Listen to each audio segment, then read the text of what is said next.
एक बार सिलेंडर आ जाने के बाद आपके घर में सिलेंडर की आदत लग गई आपको, राइट?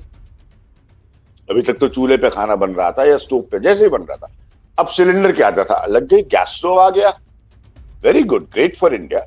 बहुत अच्छा है। गांव देहात की बहुत मैंने रिपोर्टिंग की है। अब वो दूसरी बार भरेगा कैसे? सही बात, 100% सही यही से बात। तो समस्या शुरू होती है। साख खो चुकी सरकार जब इस तरह की बात करती है, और वो भी बिना इस तरह के मुद्दों को का समायोजन के, इन वर्गों के समायोजन के, तो हंसी आती है कि आप सीरियस हैं कि ये एक पोस्ट डेटेड कमिटमेंट है एक ऐसी सरकार द्वारा जिसकी साख बिल्कुल नहीं है। एक ब्यूरोक्रेट है जो कनाडा से इतनी भी मित्रता नहीं निभा पाए कि बातचीत से मुद्दा हल होता। आज पूरे अमेरिका का बयान आ गया, लंदन से, यूके से बयान आ रहा है, ऑस्ट्रेलिया उनके साथ में है। हम पूरे विश्व पटल पे G20 अभी खत्म हुआ है, हम उसके ढोल नगाड़े पीट रहे हैं, तब तक इतनी बड़ी घटना हमारे सामने आ जा रही है। हमारी छवि की खराब नहीं हो रही है दुनिया में? आज किसी चैनल पे कनाडा के राजनयिक पे मुद्दे पे चर्चा नहीं हो रही है। पहले गंभीर चर्चा होती थी इन सब मुद्दों पर, तो उनको पता है कि मीडिया कुछ बोलेगा नहीं, जनता को पता चलेगा नहीं। वैसे मीडिया में तो देखिए, सच्ची बात की है कि एक तो चर्चा होएगी नहीं, ठीक है, उसके कारण आप और हम दोनों जानते हैं। दूसरा है, करेगा कौन? यहाँ के जो एंकर है जिस स्तर के, वो कौन से इतने पढ़े लिखे या दुनिया घूमते हैं या उन्होंने बड़ा राजनीतिक तजुर्बा हासिल किया, वो सवाल पूछेंगे कैसे? उनको तो वही जो आउटपुट एडिटर लिख के दे देगा वो पढ़ देंगे। सेल्समैन सीईओ है आज की तारीख में।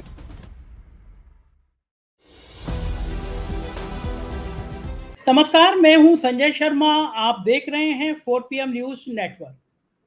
प्रधानमंत्री जी भी गजब के हैं, ऐसी ऐसी बातें करते हैं, ऐसे ऐसे जुमले बोलते हैं और ऐसी ऐसी मीठी गोली देते हैं कि आप समझ ही नहीं पाए कि प्रधानमंत्री जी करना क्या चाहते हैं। बड़े ढोल नगाड़े बजे कि महिलाओं को 33% आरक्षण। मेरे जितने पत्रकार साथी थे दिल्ली तक से मुझसे फोन कर रहे थे कि अब क्या होगा, अब तो 2024 में 33% महिलाएं आ जाएंगी, आपके पास क्या जानकारी है? मैं कहा भाई मैं लखनऊ में हूँ, आप दिल्ली में हो, मुझसे ज्यादा जानकारी आप रखते होगे। लेकिन दिल्ली के पत्रकारों की समस्या ये है कि वो ज्ञान ज्यादा देते हैं, जानकारी कम होती है। बड़े बड़े नाम है लेकिन जानकारी नहीं होती, हवा में बातें ज्यादा होती है। उसी का नतीजा सामने आया। पता चला कि ये जो 33% आरक्षण है ये 2029 तक पूरा हो पाएगा। पहले जाति जनगणना, फिर कितनी निर्वाचन सीट है, कहाँ क्या, मतलब लंबी चौड़ी प्रक्रिया 2029 में हो जाएगा। यानी 2029 में तय होगा कि महिलाओं को 33% आरक्षण मिल जाए, उसके सारे कील कांटे दुरुस्त किए जाएंगे, हटाए जाएंगे। और ये तो मैं गारंटी से लिख के दे सकता हूं कि 2029 तक प्रधानमंत्री नरेंद्र मोदी जी तो नहीं होंगे। तो भैया हम तो चले, तुम्हारा 2029 तक हो ना हो, हमें इन महिला वोटों के लिए 2024 में चुनाव जितवा दो। कल रात को मैं देख रहा था ब्लैक एंड व्हाइट, में कभी कभी मनोरंजन के रूप में उसको देखता हूं। इतना बड़ा चैनल और उसके तिहाड़ जेल से यात्रा करके लौटे बड़े पत्रकार सुधीर चौधरी जी आजकल जो सुना है कि एक नया काम कर रहे हैं, ब्रॉडकास्ट एडिटर एसोसिएशन है। बहुत बढ़िया एसोसिएशन होती है ये। इलेक्ट्रॉनिक मीडिया के जो संपादक होते हैं टीवी चैनलों के, उसकी संस्थाएं भी ये कहते हैं। किसी जमाने में एनके सिंह जैसे ईमानदार, तेजतर्रार, बहादुर पत्रकार उसके जनरल सेक्रेटरी होते थे। आज तक के ही दफ्तर में मीटिंग हुई और उस मीटिंग में कहा गया कि भैया ये सुधीर चौधरी है, ये 100 करोड़ की रिश्वत मांग रहा था, तिहाड़ जेल चला गया, लिहाजा इसको इस संस्था से अलग कर दिया जाए। मजे की बात सुनिए कि आज तक के दफ्तर में बैठक हुई कि सुधीर चौधरी को संस्था से बाहर निकाल दो, ये रिश्वत देते हुए पकड़ा गया, तिहाड़ जेल में गया है। और आज उसी आज तक का सबसे प्रमुख चेहरा सुधीर चौधरी है। मुझे बताने की जरूरत नहीं है कि सुधीर चौधरी की सिफारिश कहां से आई, जिसकी वजह से अरुण पुरी ने सब कुछ ताक पे रखकर सुधीर चौधरी को अपना चेहरा बना लिया। तो मैं बात ये कर रहा था कि कल सुधीर चौधरी अपने शो में कह रहे थे कि 60 करोड़ महिलाएं हैं। आप सोचिए, अब वो इतनी खुश हो जाएंगी तो फिर क्या सीन होगा। फिर उनका भाव ये था कि मोदी जी को फिर से प्रधानमंत्री बनने से कौन रोक लेगा। पता चला कि ये भी 15 लाख रुपए आपकी खाते में आ जाएंगे, काला धन वापस आ जाएगा, सबको 2022 तक मकान मिल जाएगा, 2 करोड़ रोजगार मिलेंगे। उसी के क्रम में प्रधानमंत्री जी का एक अगला चुनावी जुमला है जिसको आप मीठी गोली की तरह लीजिए। 2024 के बाद इसका हश्र क्या होगा हम सब जानते हैं।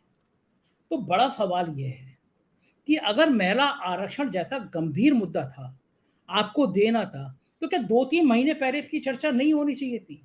सर्वदलीय बैठक होती, सब लोगों से बात की जाती, नागरिकों से भी पूछा जाता आपका क्या मानना है। लेकिन फाइल में बंद करके लाया गया जिससे किसी को पता ना चल जाए। बहुत तेज तर्रार फायर ब्रांड प्रोफेसर सांसद हैं मनोज झा जी। क्या कह रहे हैं सुनिए, आपको समझ में आ जाएगा आरक्षण के पीछे खेल क्या है। सुनिए सांसद जी। देखिए, जनाक्रोश और जन दबाव क्या क्या करवाता है उसका एक अद्भुत उदाहरण ये जो नारी शक्ति वंदन करके लाए हैं वुमेन रिजर्वेशन बिल, ये उसका एक उदाहरण है। मैं आप सब लोगों को कहना चाहता हूं कि हमारे पार्टी का लालू जी के समय से लगातार एक पक्ष रहा कि अगर आपका आइडिया है कि महिला सशक्तिकरण हो, उनका प्रतिनिधित्व बढ़े, तो वो प्रतिनिधित्व आसमानी चीज़ों से नहीं बढ़ेगा। उसके लिए आपको अनुसूचित जाति, जनजाति और ओबीसी महिलाओं को जब तक कोटा विद इन कोटा में आप समाहित नहीं करते हैं, समायोजन नहीं करते हैं, ये सारी बातें बेमानी है। और कमाल की बात देखिए, ये 29 में होगा कि 34 में होगा, कुछ भी क्लियर नहीं है।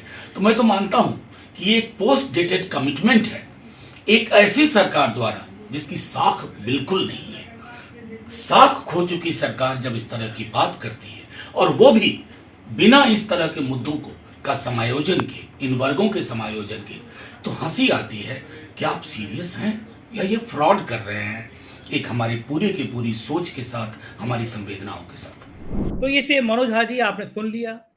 दरअसल हकीकत ये है, प्रधानमंत्री जी को लगता है कि मीडिया साथ में है तो वो कुछ भी गेम कर लेंगे, कुछ भी हालात ऐसे बना देंगे कि आपको समझ में नहीं आएगा कि प्रधानमंत्री जी गेम कर क्या गए।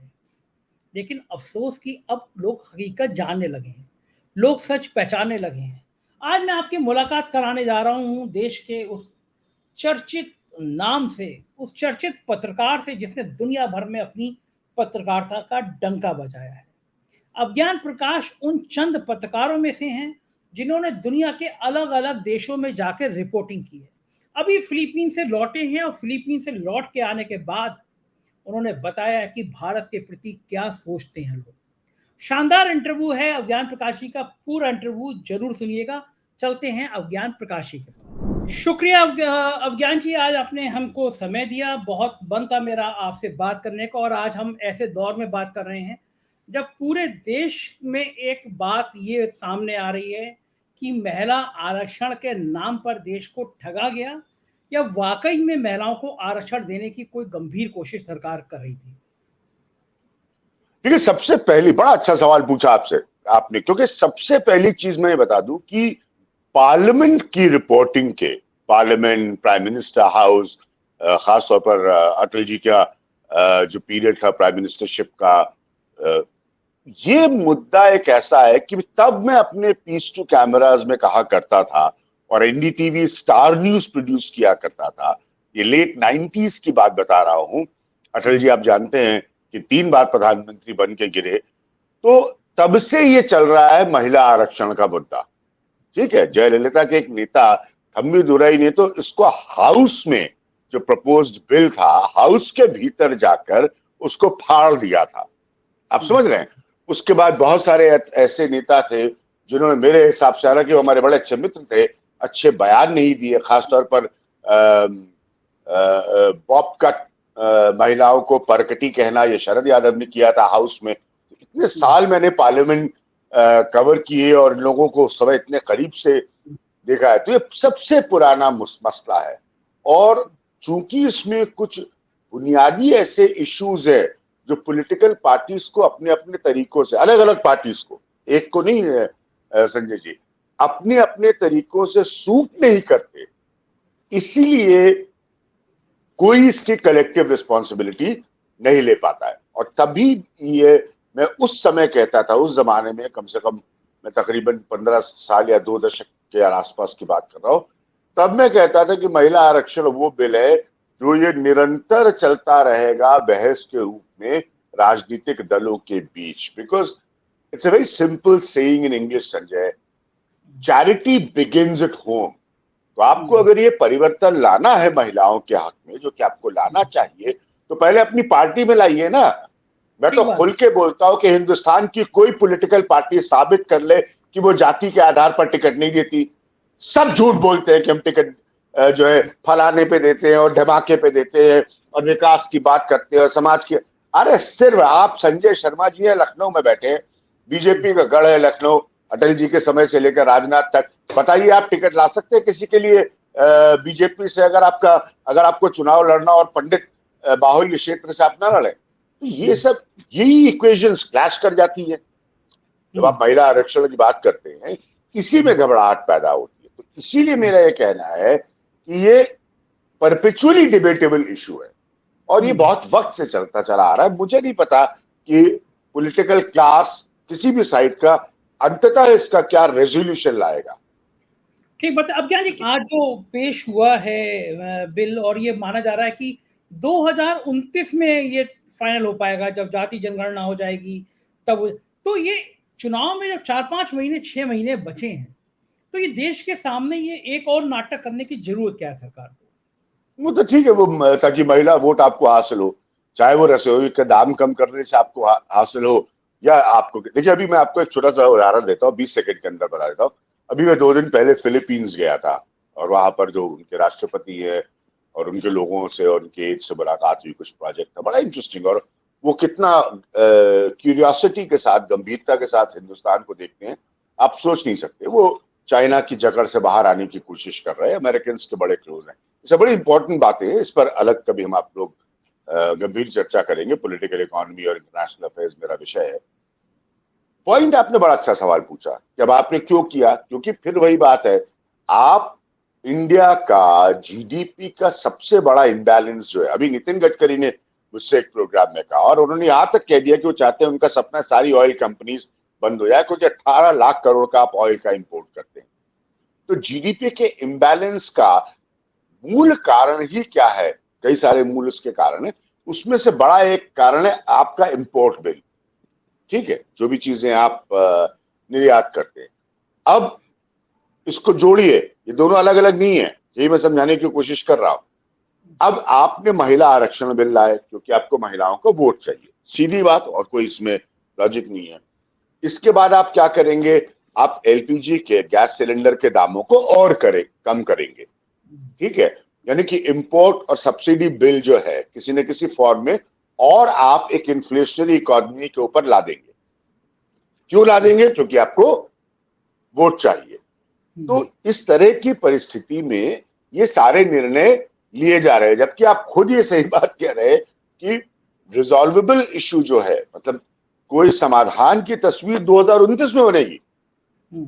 लेकिन आप अभी से ये लॉलीपॉप दे रहे हैं इसलिए क्योंकि ये बिल वोट कैचिंग फॉर्म का एक लॉलीपॉप है, बाकी और कुछ नहीं है। बाकी आप इंडिया के जो बर्डन है, इकोनॉमिक बर्डन है, मैं इस बिल की बात नहीं कर रहा, उससे नहीं ऐड होगा, लेकिन बाकी जो आप महिलाओं को अपनी तरफ ले जाने की कोशिश में जो प्रयास करेंगे उससे वही बढ़ेगा। क्योंकि आप कभी ये क्लैरिफिकेशन तो देंगे नहीं कि आपने अगर एलपीजी पे और पैसे कम कर दिए तो वो पैसे कहां से आएंगे, ये क्लैरिफिकेशन तो होती नहीं है आपके पास। तो वो पैसे फिर आप ही और हम देंगे, और कौन देगा? कोई पड़ोसी मुल्क आके थोड़ा ना देगा। ये है point, populism at its best. अज्ञान जी, क्या लगता है, नेताओं को लगता है कि जनता की मेमोरी इतनी शॉर्ट होती है कि वो कोई भी कहानी बताएंगे और जनता समझ के वोट कर देगी? जनता जागरूक नहीं है, उसको समझ में नहीं आएगा कि खेल क्या किया जा रहा है। बहुत अच्छा सवाल है संजय। मैं आपको बताता हूँ कहाँ गलती होती है, और बड़े बड़े प्रधानमंत्रियों से मैंने बात की और उनको बताया, और बड़े बड़े रणनीतिकार को मैंने करोड़ों रुपए पाके फेल होते हुए देखा है। जब डिस्कनेक्ट होता है ना, 2012-13 में कोई कांग्रेसी मानने को तैयार नहीं थे कि 40 सीट की पार्टी हो जाएगी। हुई ना, एक अन्ना आंदोलन हुआ, परसेप्शन क्रिएट हुआ कि ये करप्ट लोग हैं, हजारों करोड़ का घोटाला कर चुके हैं, और आप बाहर हुए। तो हिंदुस्तान का इतिहास गवाह है, बड़े से बड़े तुर्रम खा बाहर हुए हैं। तो ये तो इतिहास गवाह है। मैं फैक्ट्स पे बात करने वाला आदमी, बहुत बैलेंस्ड आदमी हूँ और कोई एजेंडा कैरी नहीं करता। तो बहुत आपका एक्यूरेट सवाल है। तो क्या होता है दिक्कत, ये लोग मिसकैलकुलेट कर देते हैं।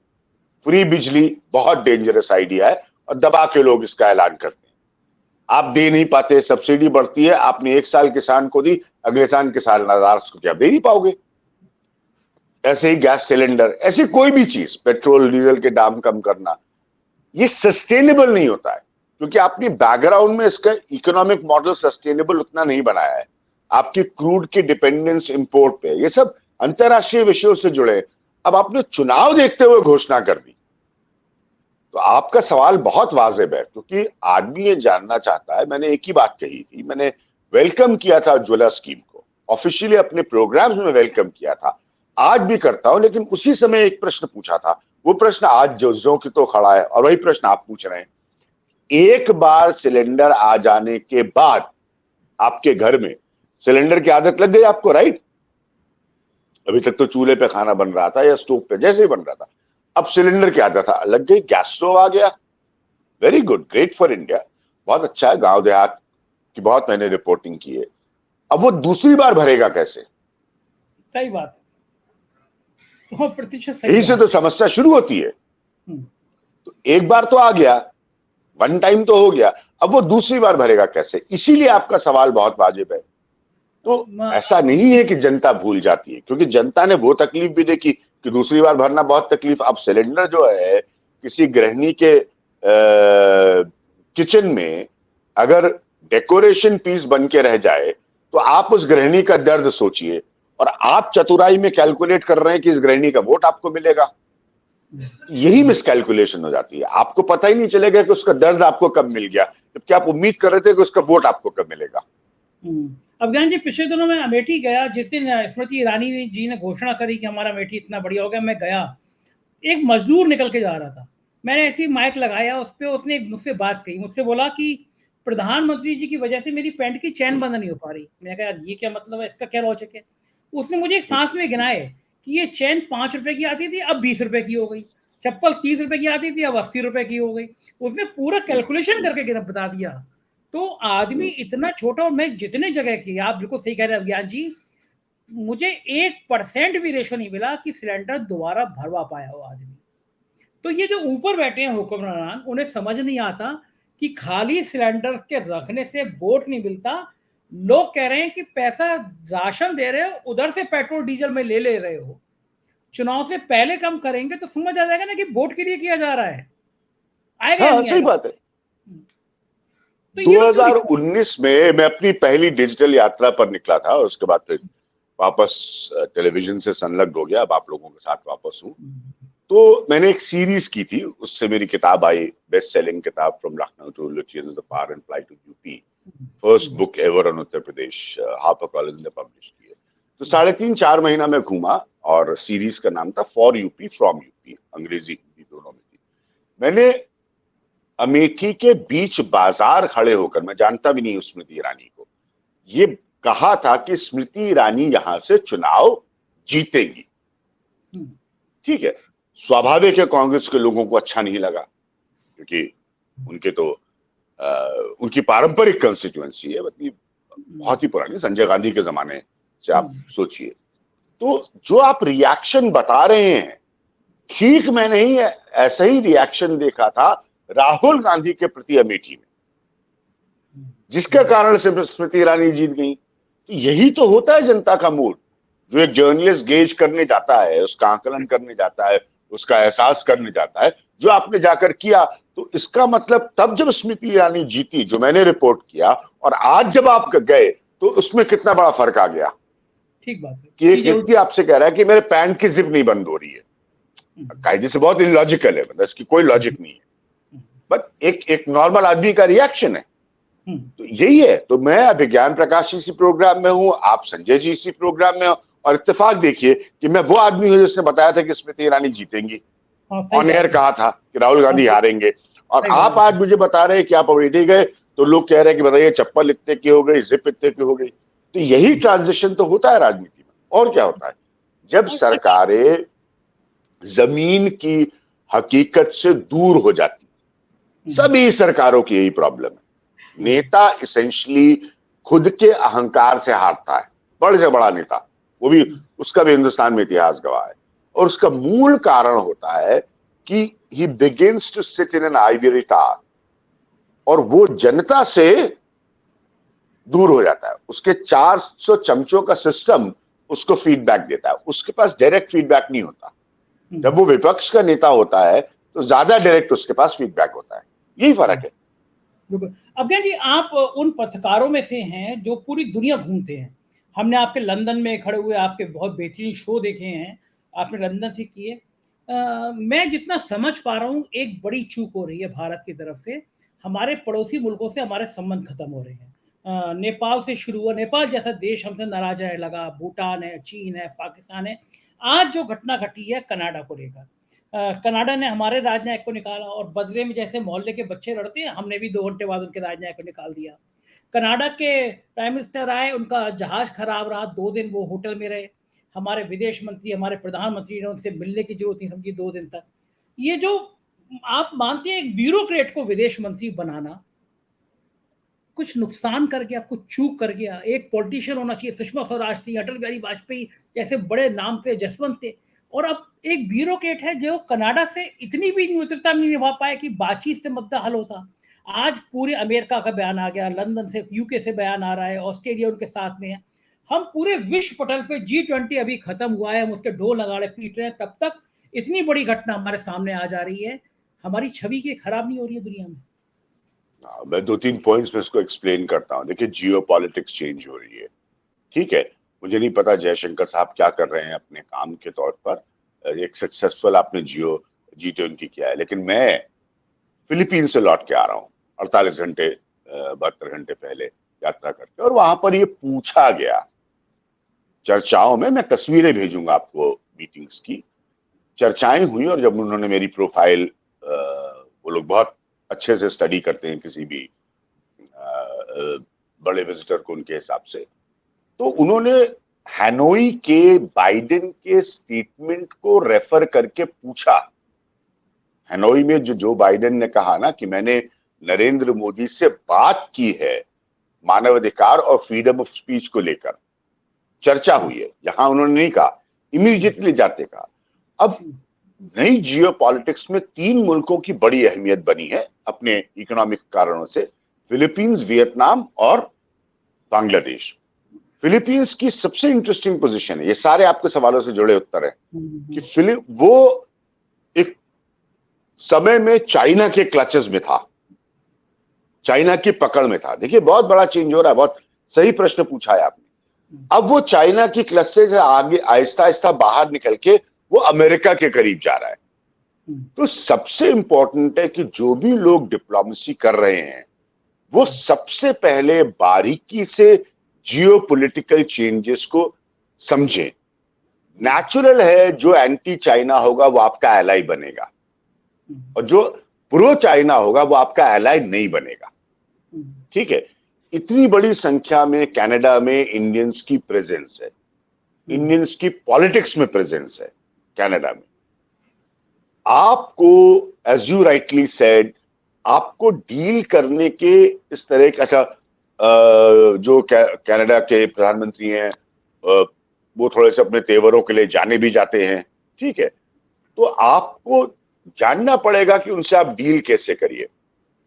मैंने इंग्लैंड से एक रिपोर्ट की थी, 20 सेकंड में आपको बता दूं, और उस रिपोर्ट को आपको भेज भी दूंगा परिवर्तन अपने शो में।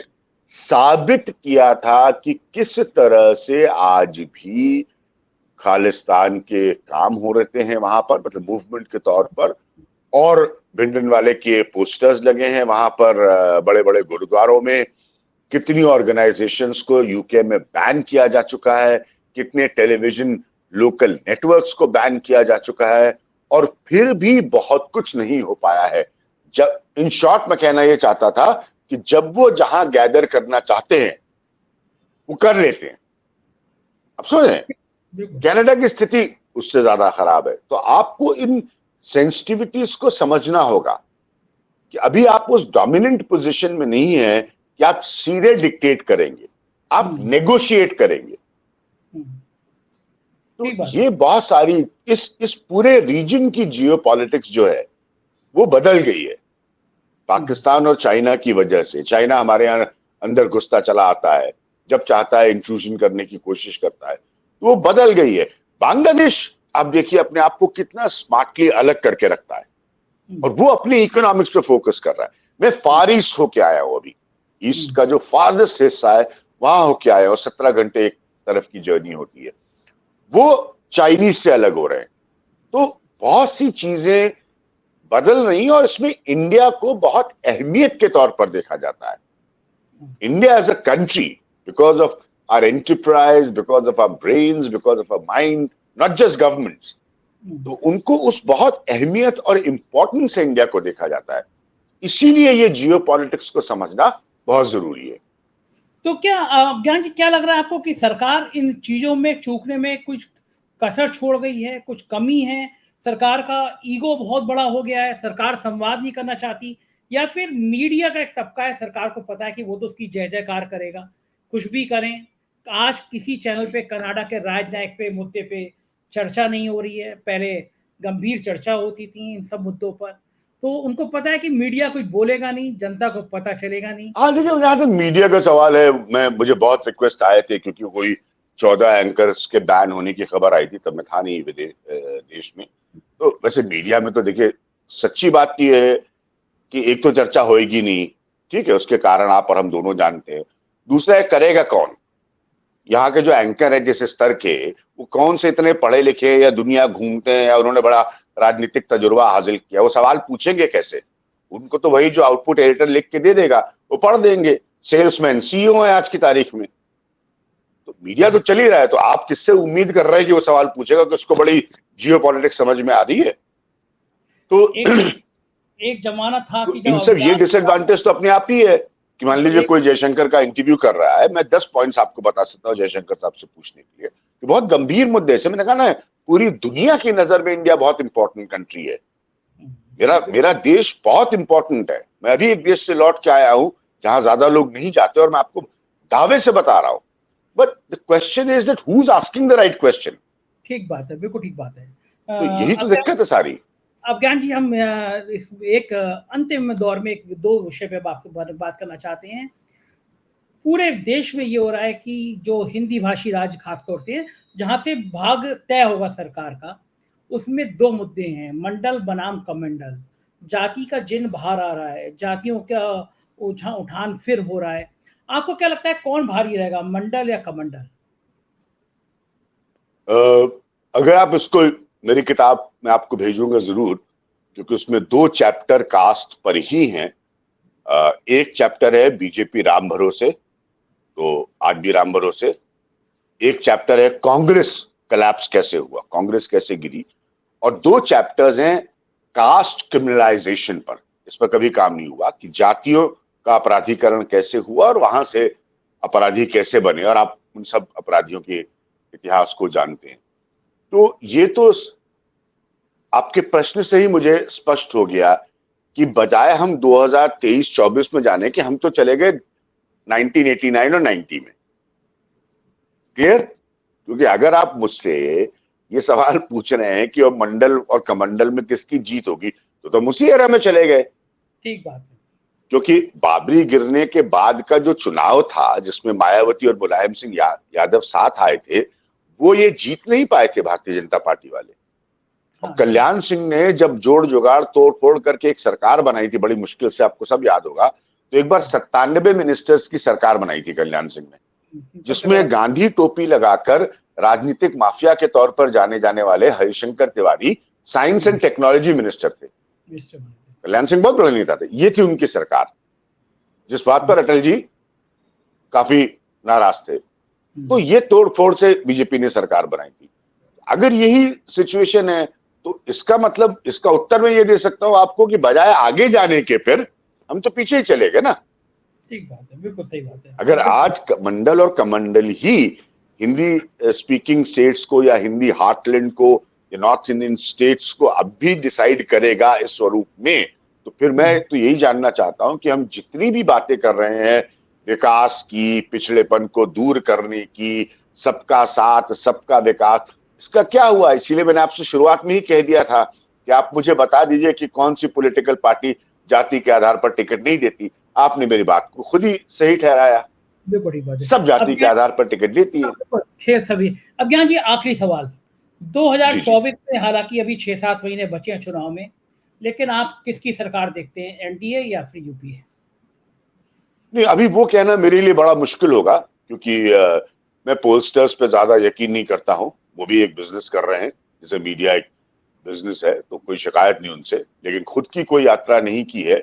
हाँ, ये जरूर कहूंगा आपको कि इवेंचुअल आउटकम में मैं ये थ्योरी जो बताई जाती है इसको, इस अभी के समय में हर समय के हिसाब से राजनीति बदलती रहती है, राजनीति पानी के बहाव की तरह एक तरह से नहीं चलती है। तो इसलिए जो ये स्टेट इलेक्शंस हैं ये बहुत क्रूशियल है कि इनसे क्या आउटकम निकल कर आता है, तो उसके बाद स्पष्ट होगा कि क्या तस्वीर बन रही है। और दूसरा, इंडिया के लिए बड़ी चुनौती ये है, अलायंस उन्होंने बना ली, अच्छा माहौल खड़ा कर लिया, उनके ऊपर रिएक्शन हो रहा है बीजेपी का। मतलब पहले तो बीजेपी रिएक्ट ही नहीं करती थी, इस लायक ही नहीं समझती थी कि ऑपोजिशन पे रिएक्ट करे। तो ये सब है, लेकिन उनकी भी चुनौतियां बहुत बड़ी हैं। तो वो भी क्या तैयारी कर रहे हैं, कैसे तैयारी कर रहे हैं, ये भी इन तीन ही चुनाव में ही नजर आ जाएगा कि कांग्रेस कहाँ पोजिशन, बाकी पॉलिटिकल पार्टीज कितना एक दूसरे से मिलकर काम करके वाकई एक विपक्ष बनाना चाहती हैं, या जैसे शायरी में कहा जाता है सिर्फ हंगामा खड़ा करना चाहती हैं। तो ये भी इन तीनों इलेक्शन से स्पष्ट हो जाएगा। बहुत बहुत शुक्रिया ज्ञान जी, आपने इतना कीमती समय हमको दिया। हम आपको फिर परेशान करते रहेंगे। धन्यवाद, शुक्रिया। Thank you so much and lots of love to everyone. ढेर सारी मोहब्बत और प्यार सबके लिए मेरे शहर, अपने शहर लखनऊ में। थैंक यू ज्ञान जी, थैंक यू। तो सुनिए आपने पूरी बातचीत। देश अजीब से मोड़ में अभी और झटके सहेगा। चुनाव से पहले पेट्रोल डीजल के रेट कम हो जाएंगे, गैस सिलेंडर मिल जाएगा, इस तरह की बहुत बड़ी योजनाएं आ जाएंगी। सरकार को लगता है जनता मूर्ख है, 5-6 महीने पहले उसको रेवड़ी बांटोगे और वो फिर से वोट कर देगी, बुनियादी मुद्दे भूल जाएगी। आपको क्या लगता है, सरकार का ये सोचना सही है या गलत है? जनता क्या करने वाली है, अपनी राय से जरूर अवगत कराइएगा। देखते रहिए 4 PM। एक रिक्वेस्ट और है, यूट्यूब चैनल के नीचे ज्वाइन बटन है, उसको ज्वाइन करने मेरे चैनल को भूलिएगा मत। शुक्रिया, थैंक यू।